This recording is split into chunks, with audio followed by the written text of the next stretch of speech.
I must tell you, I have resisted for a long, long, long time to talk about politics, current events, things happening in our society. As a matter of fact, I've called myself for years and years apolitical. And it was true. I didn't necessarily want to voice anything about our circumstances in our country and in our government because I don't know about you, I get so tired of you know what our problem is, you know what we need to do. And then listen to these long litany of lists that people have of their suggestions.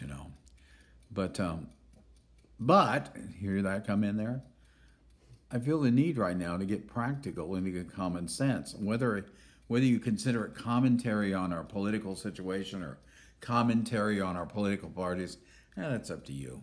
What it is to me is there are an awful lot of wonderful, dynamic human beings in this country that really are just looking for a voice, a kind voice, a mature voice, voices of people around them that are saying, let's do this.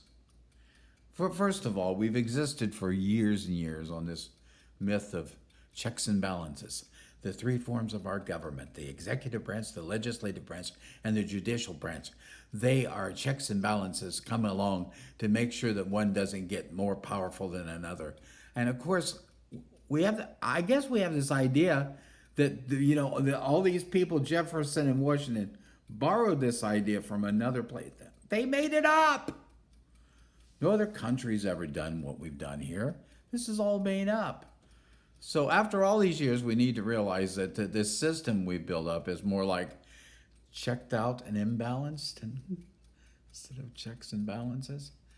Checked out because the legislative branch, the ones that make the laws, has just become so stale and stagnant and so burdened by politics that laws are not being made, issues are not being addressed.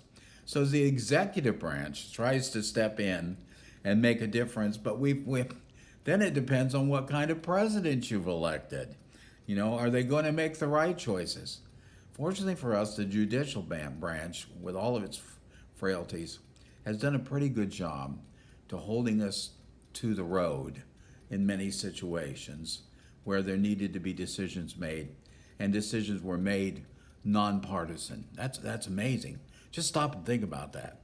To have a court that was appointed by a partisan president still in the long run follow the law and come up with a nonpartisan approach.